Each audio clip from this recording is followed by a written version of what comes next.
Hallo und willkommen, Internet episode 9. Nah, I'm messing again. Once again, it's not like the good evening stuff all over. Hello and welcome to Internet Podcast episode 9. We are here to talk about the Euros. It's just the group stages which have been finished, and we are now into the knockout rounds of Euro 2020 slash Euro 2021. I am joined with my friends Ibby and Lam here. Unfortunately, Max is unable to join us for this episode, but we will try and do our best to continue in good spirits on his behalf. So, nevertheless, let's kick off. Ibby, anything to note from your side, given that the group stages have been completed? Before we talk about England v Germany, I guess we have to talk about the matches from the last few days. So, I guess Spain have finally turned up and Group F has ended in absolute madness. Yeah. Group F. Yesterday, man, it lived up to it, didn't it? I don't know if it lived up to it, man. No, France and Definitely Portugal lived up to it. did it. Okay, so I Lam, think do you want it to go did. ahead and let's start discussing about Cristiano Ronaldo and his antics in the Portugal-France game? 2 penalties, 2 goals. The true GOAT, probably. Well, The true GOAT, probably. Perennial argument. It's the perennial argument, but I don't know. He's getting closer and closer to having more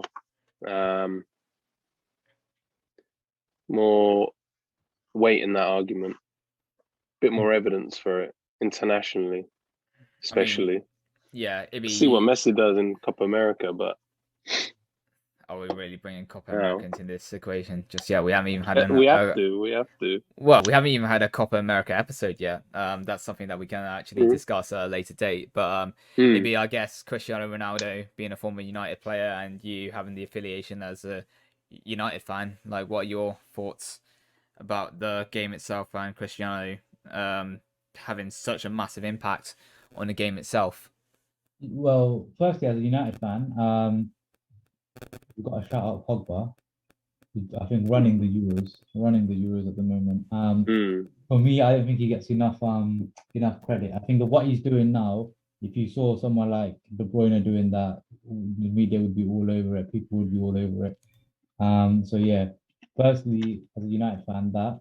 But yeah, Ronaldo obviously always proving doubters wrong, right? He's too old. He's not going to be there. He's going to be a bit part player. They've got other players coming through. People were talking about obviously Bruno, Bernardo Silva, Jota.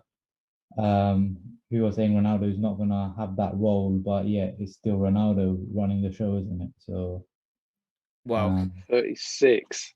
36. Just need to add it in there. He's 36. yeah, I think to take it a step back, we can look at Euro 2016 and compare the Portugal squad that you see today. And maybe you mentioned the names like Bruno Fernandes, Diogo Jota, João Moutinho. The list is basically endless. There's so much quality. Bernardo Silva as well, in terms of the Portuguese squad, and you compare it to the side that won in 2016, where effectively Ronaldo carried that tournament.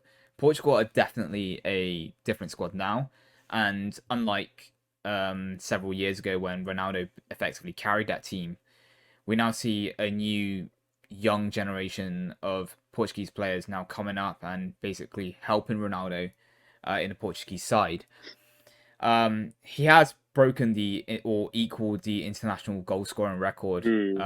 So that's definitely there for sure, and that gives him the argument for being the GOAT. But in terms of everything that he's done for the sport, where do you see him lie in terms of the greats? Like not only just Messi, but looking forward back. Looking back, we have like Ronaldo, the OG Ronaldo, and even going further back, we have a lot of other legends, even in Portugal like Figo, and then like other players like Pele, for example. Where does he sit in this equation? Like, is he as big as a Maradona, a Pele, or where do you see him stand? for I me, think. Oh, go on. Go on. no, I was gonna say No, for go on. me, like players like Pele, Maradona, it's obviously we've just heard things and watched a few clips. I can't say that, you know, with the players, current players, you're seeing them, even if it's not week in, week out, you're seeing a lot of their football being played. Whereas Maradona, Pele, you're just seeing the odd clip here and there. But I don't know if I can, I'm the best place to judge that. But definitely in my era of watching football for the last 20 years or something, I would definitely say, Ronaldo's top five. I wouldn't say for me he wouldn't be top three, but definitely in the mix for top five, top six, alongside, like, obviously I mentioned Zidane a couple of episodes ago, R9, Ronaldo, players like that. I think technically speaking, they're probably better. Messi, technically speaking, better. But Ronaldo, you just know he's gonna bang goals, isn't it? You know he's gonna turn up. And the whole Ronaldo Messi debate, the way I look at it is, for me, I think Messi is actually better. But in the last 15 years, I think there's been times where Ronaldo's been better. But I default, I would say Messi in terms of all, like, his game all over in terms of assists and coming deep and getting involved and everything he does. And he still gets the goals and the assists and matches Ronaldo's numbers more or less.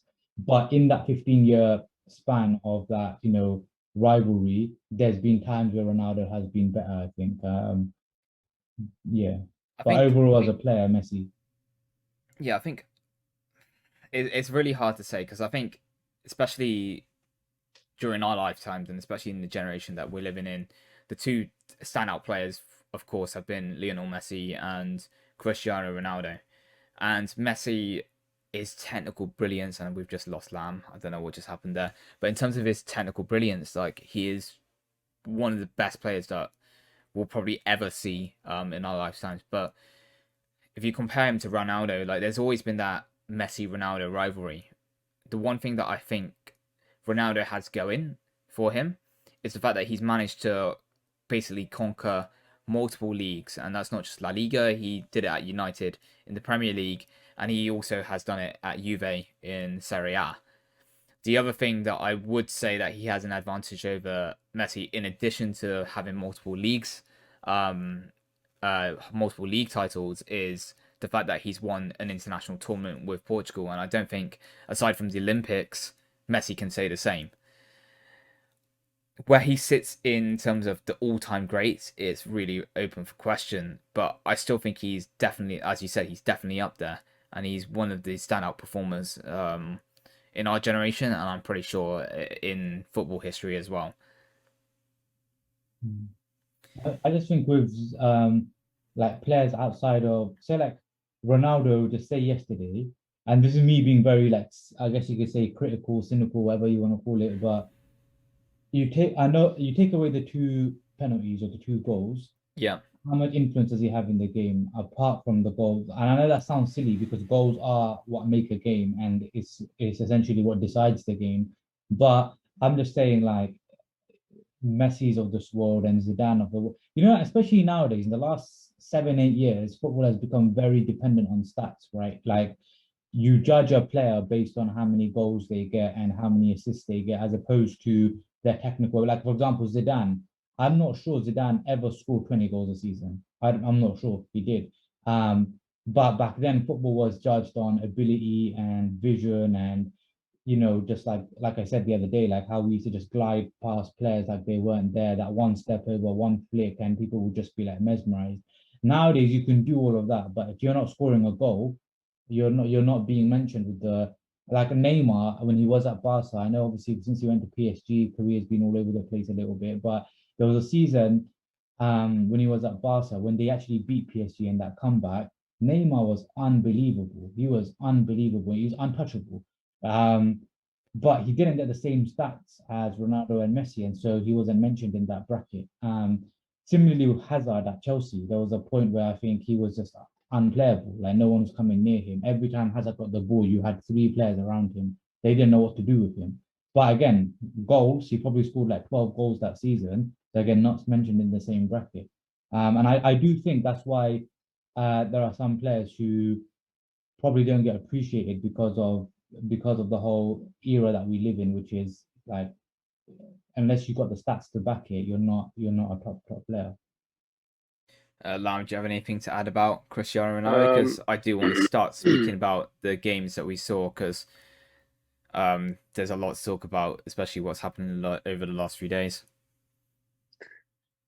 Basically, stats do talk. And if you want a man who's guaranteed to score 2 penalties in a crucial game like that, or score a penalty like he's done before in the dying seconds of a game, or somebody who's guaranteed to get you, 20, 30 a season, you get him in there. No, Technically, you could argue, well, probably more factual, he's not as good as Messi. But what he makes up for in just sheer training and determination to get there. And your argument of stats versus kind of entertainment, it depends what you look for.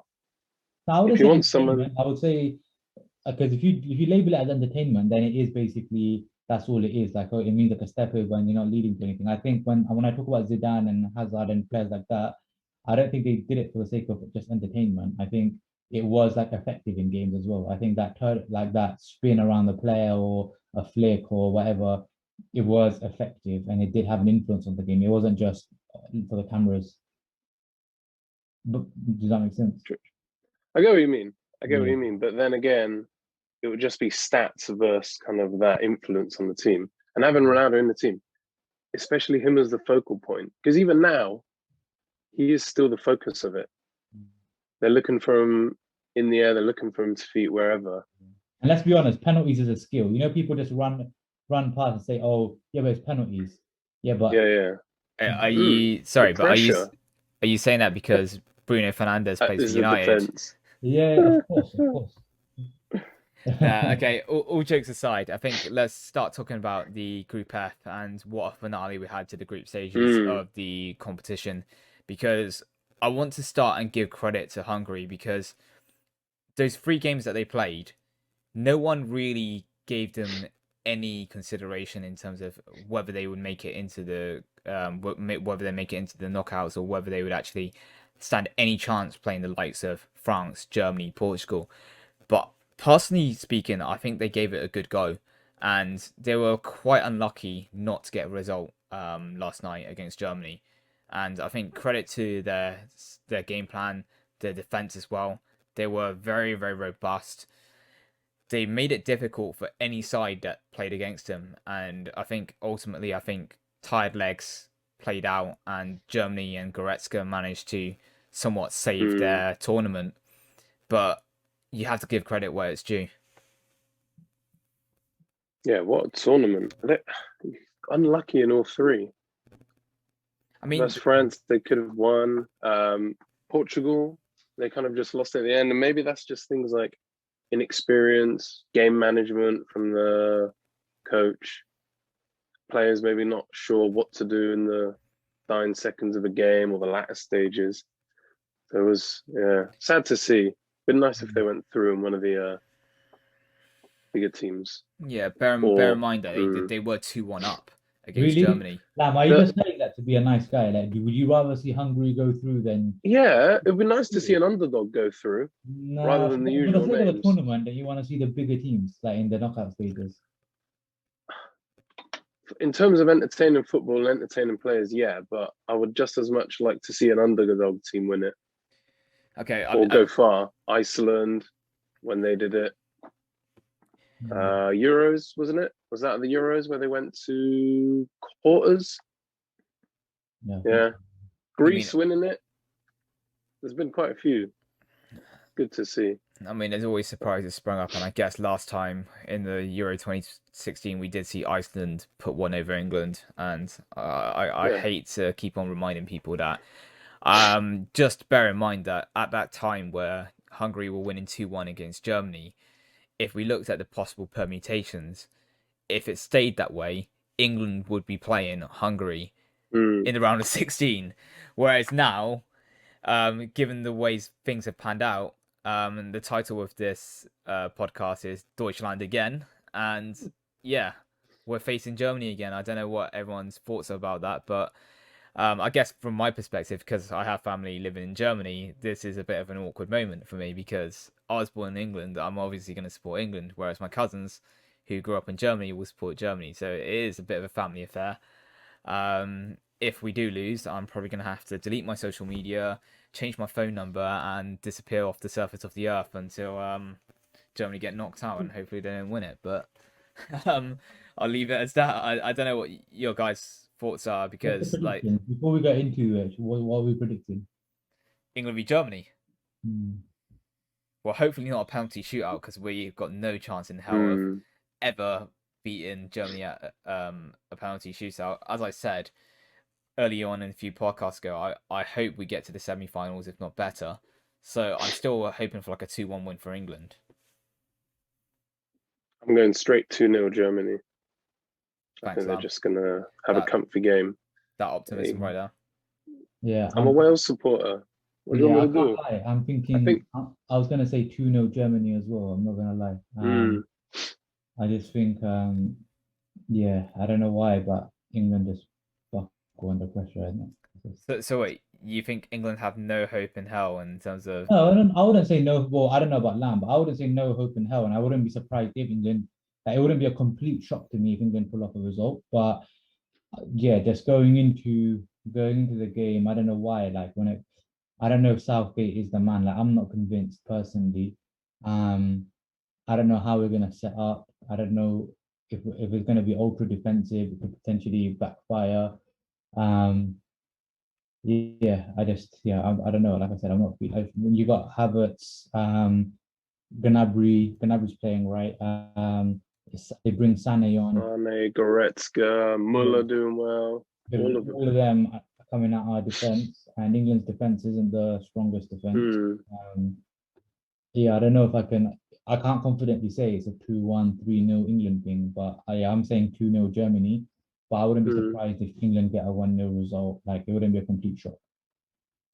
Yeah, fair enough. And I think before we speak further about England, I want to just briefly go back and touch on the France-Portugal game. So we saw 3 penalties in that game, a 2-2 result. I don't know what your thoughts are. Benzema obviously scored one of the penalties. Overall, I wasn't sure what to make of it, but I think both teams will be very, very satisfied on how it ended. I think, to be fair, like Semedo was very, very unlucky with the French penalty. But other than that, I think all the right decisions were there otherwise.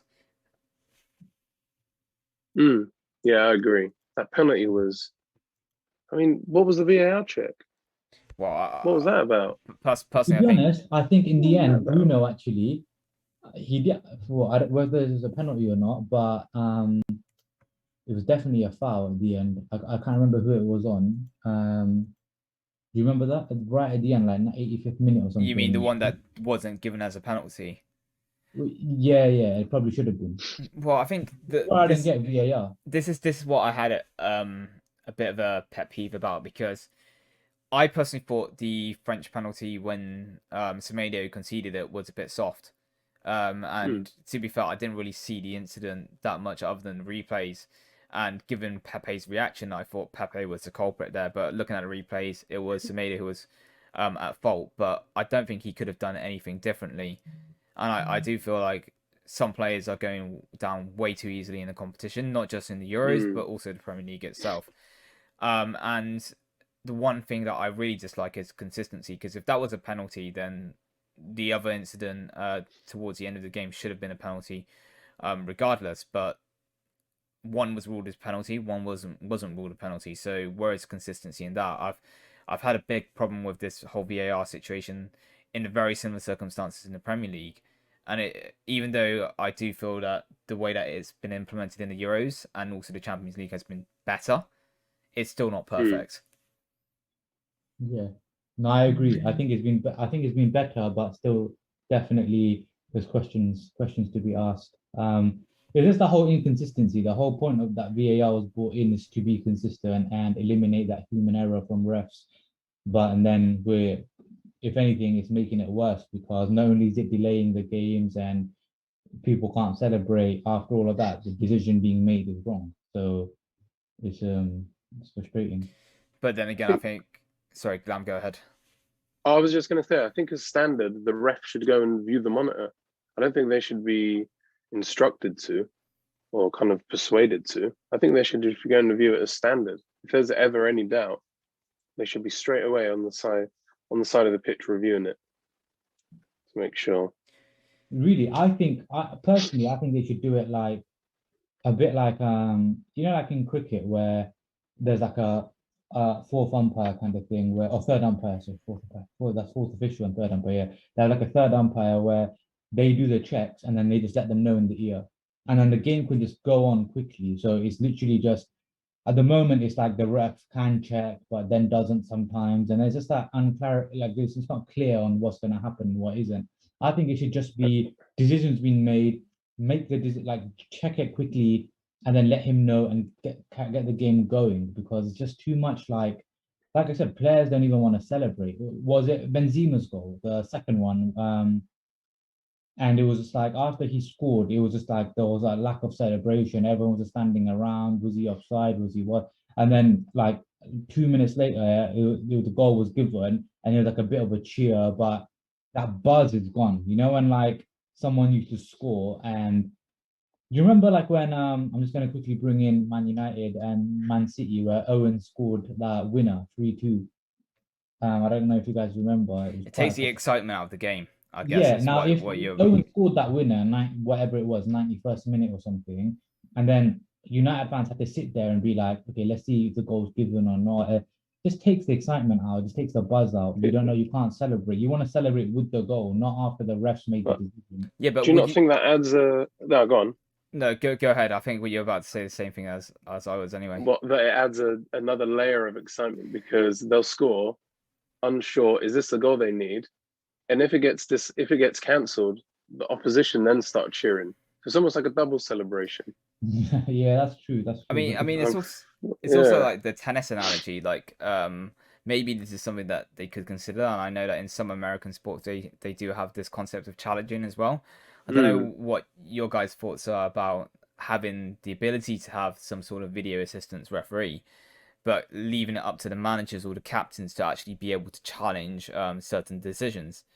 And then if they get the right decision, they still have their challenge, and if they don't, they lose it. um, It's a bit of a but I think debatable with topic. tennis and cricket, like cricket have the same thing where you have like a review. If you get it right, then you still keep your review. But the problem is cricket and tennis, they are stop and start games, whereas football It's isn't like flowing, yeah. it's Mm. flowing, and you don't wanna take 3, 4, 5 minutes out for the video to be reviewed and then you to put a challenge or your review ahead and things like that. You just want it to like go constantly. Um, but yeah, I hear that, and you're right, Lam. I guess that does add like a bit more excitement where those couple of minutes, like that Man City Spurs game, that's what happened in the Yeah, that's Champions the one League. I was thinking of as well. Yeah, Sterling yeah, thought he won it, and then VAR Mm. decided otherwise. yeah. One thing as well, talking of inconsistencies, and Mbappe going down so easy for that penalty. I don't remember, kind of in the middle of the game, Griezmann sliding challenge, and he went in. It was a hefty challenge, and he went in, and his studs were kind of up as they were going along the ground. Now, in most games, that would have been called as a foul, I think. And I think the inconsistency is with a crunching tackle like that, it's just not there anymore. And they're slowly kind of being taken out of the game. I think we need to remember it's a contact sport I think and there will be crunching challenges. I think to answer that though, the refereeing, especially in European competitions, you got to bear in mind that all these referees come from very different FAs. They come from different league systems where they have different styles of play. I think there is going to always be that inconsistency where if you do have a flying tackle comes in, a European referee may consider it otherwise. Whereas, like for example, someone from the Prem might be thinking, "Oh, it's a full contact Mm. sport. Whatever. Let's leave it on." We're always going to have that margin of differences, or even you can even go to say as margin for error. And I think you have to kind of let it go on a slide. Like if this was the Prem, we can always talk about inconsistencies, but given it's a European Mm. competition and the referees are from everywhere, they're always going to have a different style of officiating. It's like, for example, in the UK, especially in England, in the Premier League, there's some tackles where they are crunching tackles, but you win the ball and it's fine. The play goes on. But if that was a European referee from like Spain, for example, and they saw it the exact same crunching tackle, even if they win the ball, if they make the slightest bit of contact, it's a foul. And I think that's something that we just have to accept as part of international tournaments, and we just have to assume that every refereeing decision is always going to be different depending on where the referee's from. Talking Good way about to that, put it. yeah, and so going back to the Man City Tottenham game, Lam, you were saying about the away goals. Oh yeah, Yeah. So no more. they're getting rid of it. 2021, 2022. So literally, so basically next season. That what's your thoughts? There was also a kind of an infographic of games that would have gone to extra time if it wasn't for the away goals. And there was Roma versus Barcelona, I can't remember in the last few seasons, Spurs, Tottenham, United, PSG, and a load more that would have Porto, gone to Juve. extra time. Oh yeah, Yeah. Porto, Juve. I think I don't know. I'm kind of torn. On the one hand, there is an advantage to playing at home and being in your own pitch with the majority fans there. On the other hand, a goal scored away shouldn't really carry much more weight than a goal scored at home. Despite that, I just think it adds to the competitiveness. Like it just adds a twist to your standard going to extra time, and plus, I think when it goes to penalties, yeah, there's that excitement, but then it comes down to luck, and some teams you just like, especially the smaller teams will go into it thinking, let's just play for the penalties kind of thing. Where I just think like when there's that away goals rule, even for smaller teams, there's an advantage of if we can just nick a goal, yeah, double kind of thing.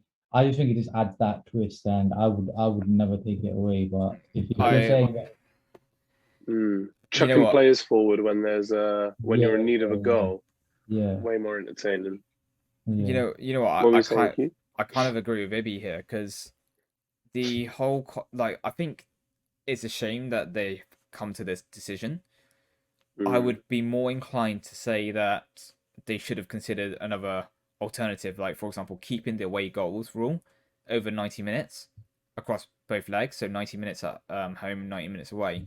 And then if it goes to extra time, then possibly scrap it because it's basically a fair even game, another chance over 30 minutes. I know that's not the best solution ever, but it's another alternative. But looking at some of the comments that UEFA have made about why they want to scrap this, especially saying that the disparity between home and away games has now lessened, I kind of disagree with that. And they may claim that infrastructure is now better, it's easier to travel between locations, and they can say technology and VAR has also helped reduce the gap between home and away matches. But take for example, even in England, where you have a match at, for example, Old Trafford or Anfield, the home team is always going to have a much significant advantage over the away team just because of the fans' influence on the match itself. Like Anfield in a European evening or a European night in the Champions League at Anfield, the fans create the atmosphere and they make it a massive spectacle, which will intimidate a lot of the away teams. And likewise with a lot of the smaller teams, I don't mean to use the word smaller teams, but the other European teams outside of England, and even not even the smaller teams. Like think about Dortmund and how many people at the Signal Iduna Park. Like there's 80,000 people in that atmosphere. It can be intimidating. But even like the likes of Olympiacos or Partizan Belgrade, where the fans make a massive impact on the atmosphere, that surely has to have some sort of advantage. And you can't just say that the gap has now narrowed, because if you're going to take the last 2 seasons where COVID has had an impact, of course it's going to have an impact because no fans are in the stadium. And I don't know, it just takes something away from the game itself. and I think we're probably of that generation now where, like the older generation, when they grew up watching something. Like, for example, like that those crunching tackles, for example, which are coming out of the game. And I didn't really mind because, yeah, obviously the older generation, they've been watching football for like 40, 50 years. That was a big, big part of the game. We kind of grew up in an era where it was almost coming out of the game, so it's not really that big of a deal for us. But the away goals thing is something we grew up on. It's big like Champions League nights. That's what you remember. Like I remember Chelsea versus Barca. where Ronaldinho did that little turn of the body and then outside of the foot, and that was all based on away goals. Iniesta scoring that screamer away goal, like away goals had a massive part to play in, you could say, our childhood when we were watching the Champions League and things like that. So now all of a sudden for it to be scrapped, yeah, I think it's like a emotional thing as well. Well, also, if you think about it this way, if you were the team who were going to play away from home first, knowing that you have the home game in the second leg, there's not really that much incentive of you to win the game or to score a goal in the home leg, or sorry, in the away leg in the first leg, playing away from home, because there is no away goal advantage. Because I think there is that added incentive that if you're playing away from home, your away goals would count for double, and you would be more inclined to go for it and then set the tie up so that when you come back into the second leg, you have your home fans, you have the advantage being the home team, and then you have a greater impact to influence the game and the result itself. I think removing the away goals takes that whole environment away from it, and I think that's also something to consider as well. Yeah, I would say that's probably the best point actually. The fact that the first leg is going to be so dry from now on. Yeah. Because no, like, yeah, you're not going to be playing for anything. You'll just be leaving it all for the next game, really. Well, it's not exactly like you're not playing for anything, but it's more of the case that you know that the tie is going to be set. You're only playing like effectively the first 90 minutes away from home is halfway through the tie, and then you have the power in your own hands when you go back to the second leg when it's in front of your own fans, and that has a massive implications in terms of that you have that influence with your home supporters, and irrespective of the result, it will spur you on to do something else. Whereas if you had the away goals, you might not just sit back and play for a 0-0 or not to concede. You might actually want to sneak that away goal at first and then bring that advantage when you play the second leg at home. I was trying to think of what the reason is for them to do it. Now I just think it's maybe just to level the playing field and not have this distinct advantage of home or away. It is just to make it a bit more balanced. I mean, like for example, take Porto's case where they beat Juve this season. I feel like the advantage now becomes the advantage is definitely with the bigger teams, because will we ever see like a Porto or another team outside the big few leagues in Premier League, La Liga, Serie A, Bundesliga be able to challenge teams, get the away goal, and then try to nick it on home soil? It makes it even more difficult for them to even have that opportunity. Whereas now, like, you could be like a Liverpool, United, and Arsenal, Barcelona. Well, maybe not Arsenal. Sorry, Arsenal fans. But like a Paris Saint-Germain, Real Madrid, Barcelona, Juve, or any of the Milan teams. You could literally play for 0-0 away from home. You don't even need the away goal, and then you bring it back to the home leg on the second leg, and the tie is in your favor. It's in your hands. I just don't think that's right. I wonder if there will be. I haven't looked into it much. I don't know if either of you had a look of the official reasoning that they give, and maybe if there was any kind of. They always give like really generic reasoning, don't they? We think it will be best for the sport, for the community feel maybe. I'm wondering if there's maybe some hidden motivation there or some ulterior motive. Most likely financial. Is there some financial gain? I mean, possibly. Before, obviously we're coming quite close to the end, but before we finish, had Sancho deal done? Apparently, close. It's close, but I wouldn't say And anything. where would you? Obviously, I'm not going to answer here because I'm a United fan, but where would you say that signing, or how would it impact United season next season, do you think? Well, I think Martial's career is over at United. Really? Well, the way I see it is that, like, I don't know what Ollie's going to do. Let's be honest, but well, you're thinking what, Rashford's going to turn into a number 9? Yeah, and then Sancho on the right, Bruno as number 10. Well, you could Who's even on the left? you can even put Rashford on the left, and then who would you have up front though? That's the question. Cavani signed a 1-year extension. Well, but then again, Cavani's only going to be there possibly for another season. Who's Yeah. And that's Greenwood. Obviously, Greenwood played a big role near the end of last season. So unless Ollie's got big plans for him of putting him on the right, Sancho on the left, because I know Sancho can play on the left as well, and Rashford through the middle, Rashford. Or if Pogba does stay, then giving him that advanced role and putting him on the left like he finished last season. But I guess it's options, and that's what you want really. Well, I think we alluded to it in one of our earlier podcasts, but the whole concept of having an out-and-out number 9 is starting to like fade away from the game. We're seeing a lot more teams playing like a false 9 up front, and then having this dynamic element to the front forward line, where you see like all the front 3 positions or the front 4 positions, you're playing a 9 and then attacking 3 behind them. The fluidity in terms of interchanging positions, like we're seeing that become a larger trend. So maybe that's something that's in the thought process. I don't know. But yeah, I think it is a signing that United need to do, because we know City are going to strengthen, Chelsea are probably going to strengthen, Liverpool are probably going to get at least one signing.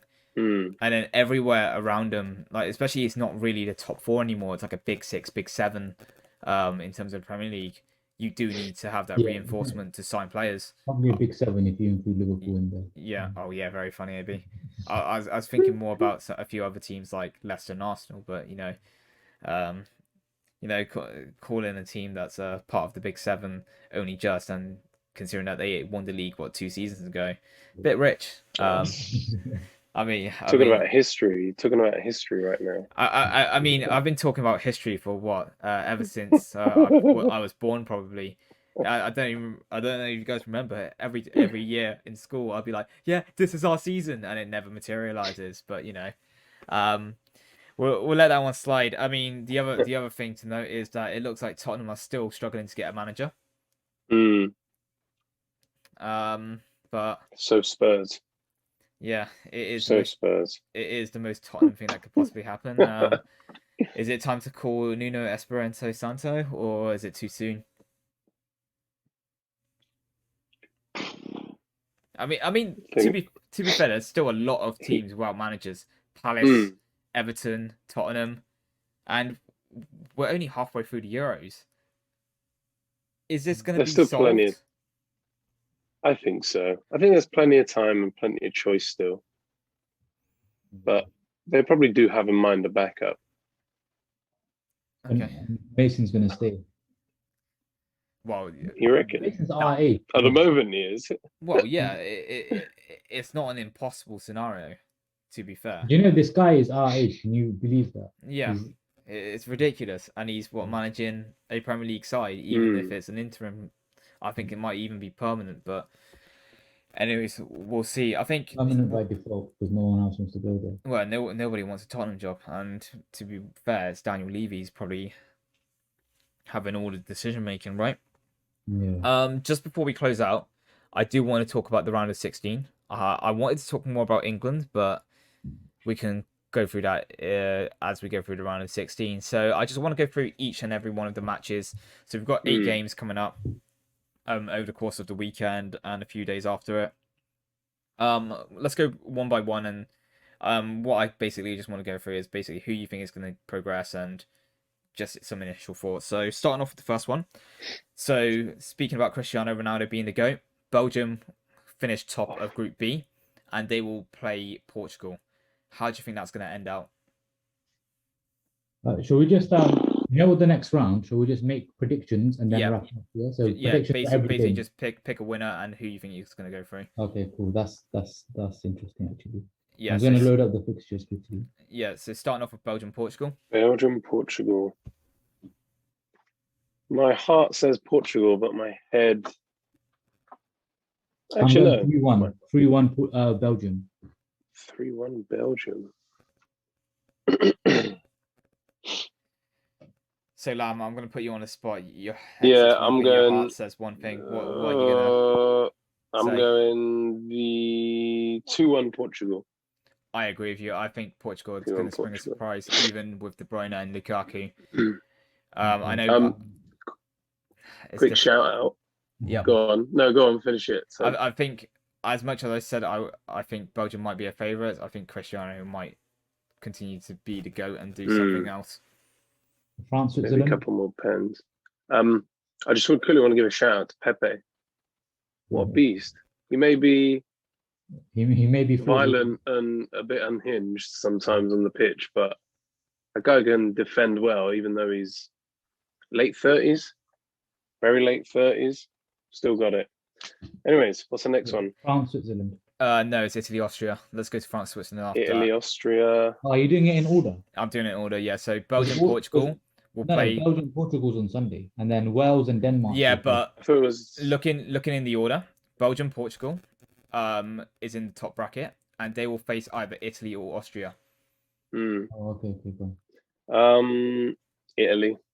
Yeah, Italy. Yeah, I can't see a shock. Yeah, I think it's going to be 2-0 Italy. I can't see Austria causing an upset in that one. Yeah. So we're saying that it's going to be Belgium, Italy. In the quarters. Ibi is saying Belgium v Italy, and I think Lam and I are saying Portugal v Italy for that quarter-final. So moving on to the next bracket, France and Switzerland. What are we thinking? 2-0 France. Unless France have a completely erratic off night, similar to when they played Hungary, and they were trailing for a bit. Quite far-fetched, which is why I'm going to go, 2 or 3-0 France, but possibly. You know what? I think Xherdan Shaqiri is going to score a hat-trick.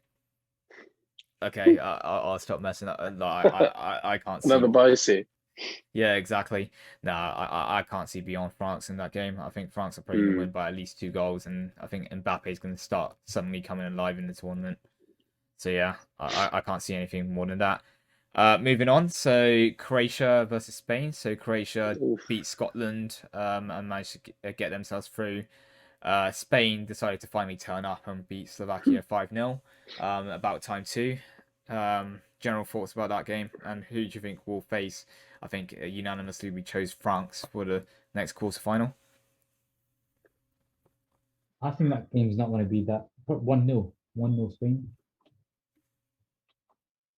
I think it's going to be quite cagey. Yeah. I'm going to go 1-0 Croatia. I think it's going to be a draw, and I think it's going to go to penalties. And I don't like this. Who? If I was to favour either of them in a penalty shootout, I'm just trying to think.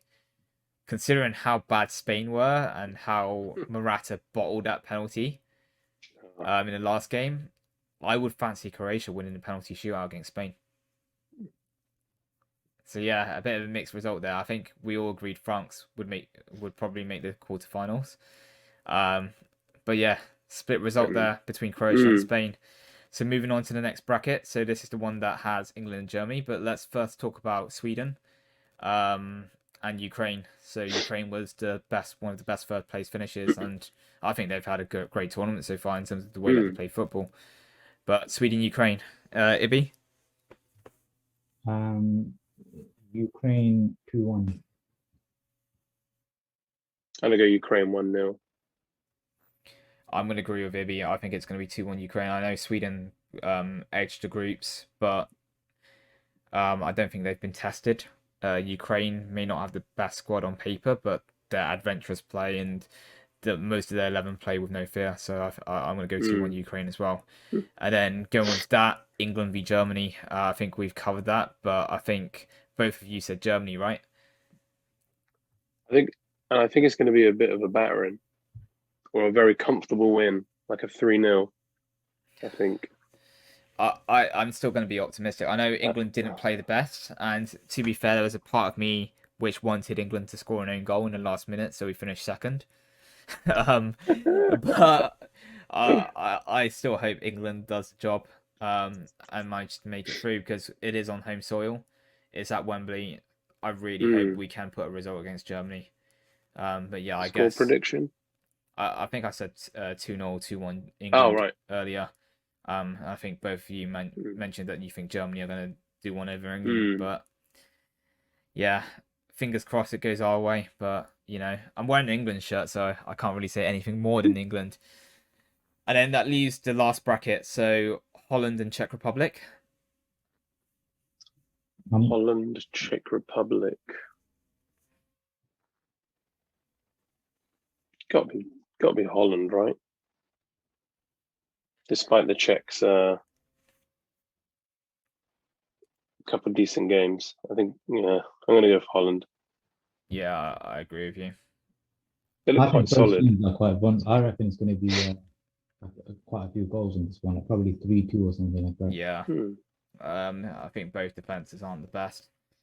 I think I would be inclined to go 3-2 Holland or 3-2 the Netherlands, whatever you want to call them. I think Memphis Depay is going to show his class. That is the Memphis Depay of Barcelona. Yeah, now he's got that new contract and everything.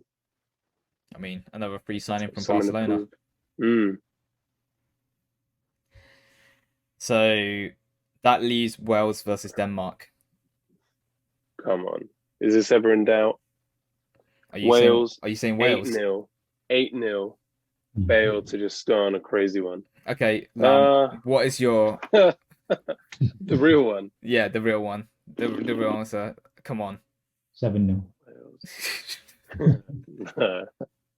I'm not sure. I really am not sure. I reckon it might be a draw. Maybe a 1-1 draw and then go to extra time. Depends. Yeah, personally, I really hope Wales do it, man. I think probably if 2-1, but either way, I hope it's Wales 2-1, but I can see it being Denmark as well. Personally, I think Denmark kind of go through, but then again, like I really want Wales to do well, but realistically speaking, unless Gareth Bale and Aaron Ramsey pulls out 2 worldy performances, I can't see anything but Denmark. So I'm gonna say 2-1 Denmark on that one. Yeah, I remember that. Yeah, I remember that. And on that note, are we good to close out? I think we're good. Yeah. So after our round of 16 predictions, which is probably going to be likely to be very unlikely, and we'll see a completely different set of quarterfinal results. But I guess the next episode will be towards halfway through the quarterfinals, where halfway through the round of 16, where we will see half of the quarterfinal contenders being named, and then we can discuss about the latter half of the quarterfinals. We'll see how accurate our results or our predictions are then. But other than that, I think it's probably a good time to close out. We did actually intend to have a guest speaker on today, but unfortunately, due to scheduling circumstances, we were unable to materialize that. But we will reschedule and have them on a later episode. And then other than that, as always, and at the end of every podcast, I always like to plug our socials. So be sure to check out our Instagram and Twitter at Internet Podcast. We also have a SoundCloud and Spotify, also Internet Podcast. And then we also have facebook.com/Internet Podcast for our Facebook page. And then if you're watching on YouTube, be sure to subscribe to our channel. This is our second stream that we've had on Twitch, so be sure to check out and follow our Twitch at twitch.tv/Internet Podcast as well. So just a shameless plug there, but I have to, it's at the end of every show. Other than that, I think that is all from me, unless Ibi or Lam have anything else to say. Nope. 9. Sprechen Sie Deutsch. I'm joking. Right. On that note, I think it's good to close out. Let's see how close we really are with these predictions, and we'll catch up over the weekend. But other than that, it's Auf Wiedersehen from me. Goodbye. And goodbye from everyone else. All right, take care, everyone, and we hope to see you guys soon.